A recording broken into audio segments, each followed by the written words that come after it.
Je termine la présentation des systèmes d'exploitation par les systèmes de gestion de fichiers. Un système de gestion de fichiers, également appelé plus simplement un système de fichiers, fait partie intégrante d'un système d'exploitation. On peut même dire que c'est un élément essentiel de l'OS.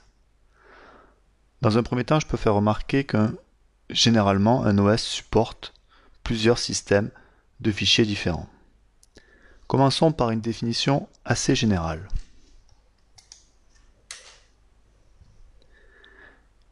In computing, a file system is used to control how data is stored and retrieved.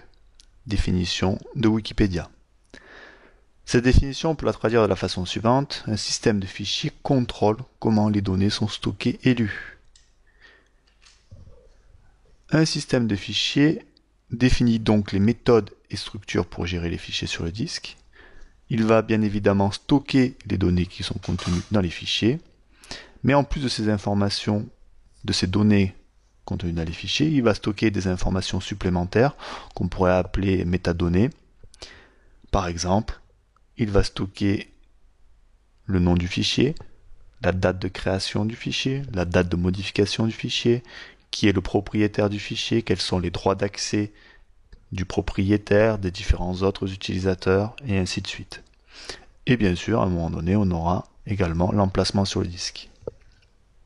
Un système de fichiers organise et optimise l'implantation des données sur le disque. Revenons un petit peu sur cette dernière caractéristique. Un système de fichiers organise et optimise l'implantation des données sur le disque. Prenons un exemple pour illustrer cette propriété. Imaginons que vous ayez stocké un fichier de 10 mégaoctets sur un disque.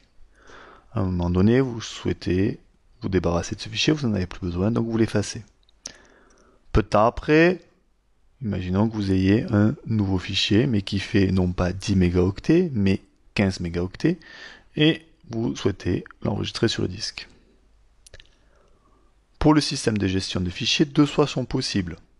Soit il va réutiliser une partie de l'espace disponible libéré précédemment, c'est-à-dire une partie des 10 mégaoctets ou même la totalité des 10 mégaoctets, soit le système d'exploitation va décider de stocker tout le fichier de 15 mégaoctets dans un espace libre qui doit donc faire au moins 15 mégaoctets, soit dans un trou libre laissé précédemment, soit directement à la fin du disque dur. Imaginons le premier cas. Est-il pertinent de stocker les 10 premiers mégaoctets dans l'espace libéré précédemment? Dans ce cas, les 5 mégaoctets du fichier de 15 mégaoctets seront enregistrés ailleurs sur le disque. Cela nécessitera de mettre en place au moins un système permettant de spécifier cet ailleurs. On aura donc besoin d'un système d'adressage pour indiquer où se trouvent sur le disque les données correspondant à un même fichier. Lors de la lecture de ce fichier de 15 mégaoctets, qui a été divisé donc en deux parties, une partie de 10 mégas à un emplacement et une partie de 5 mégas à un autre emplacement sur le disque. Donc lors de cette lecture, il faudra déplacer la tête de lecture après avoir lu les 10 premiers mégaoctets pour lire les 5 suivants. Ce fait de déplacer la tête de lecture peut ne pas être performant et risque de prendre un petit peu de temps. Dans l'autre cas, où on ne réutilise pas l'espace de 10 mégaoctets libéré précédemment. Dans ce cas, on va stocker le fichier en entier, par exemple à la fin du disque. On règle ici le problème de la performance.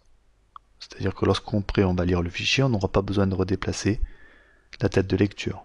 On règle aussi en partie, même si c'est pas vraiment vrai, le problème de l'adressage. L'adressage sera beaucoup plus simple, on pourrait penser au premier abord. Par contre, le disque risque rapidement de ressembler à une gruyère, avec autant de trous que d'espace rempli. Le risque au final, c'est qu'on risque d'avoir une capacité réellement utilisable beaucoup plus faible que la capacité du disque. Voilà par exemple les raisons qui font que le système de fichiers doit organiser au mieux et optimiser l'implantation des données. C'est ce qui caractérise ces algorithmes d'implantation, caractérise entre guillemets un petit peu les performances des différents systèmes de fichiers qu'il existe. En parlant des différents systèmes de fichiers que vous pourrez rencontrer, je vous en donne une petite présentation rapide.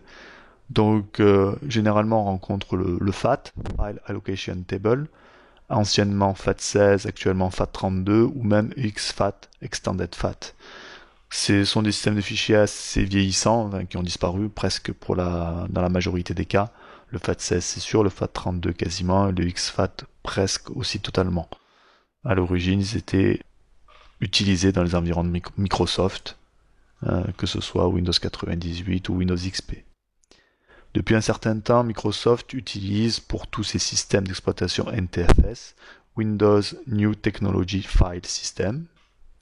C'est ce que nous rencontrerons par exemple dans les versions Windows 7 et les versions Windows 8 et ainsi de suite que l'on utilisera en TP, et par exemple pour toutes les versions serveurs développées par Microsoft. Sous Linux, les systèmes de fichiers généralement rencontrés, donc actuellement on est dans des versions de type qu'on appelle Extended 4, EXT4. Et par exemple, on a des systèmes de gestion de fichiers spécifiques au CD-ROM, par exemple CDFS. Je reviens rapidement sous Linux. Sous Linux, il y a beaucoup de systèmes de gestion de fichiers différents. Là, j'ai cité que Extended 4, mais quasiment chaque distribution Linux a son propre système de fichiers qui va être plus ou moins performant selon les cadres d'utilisation.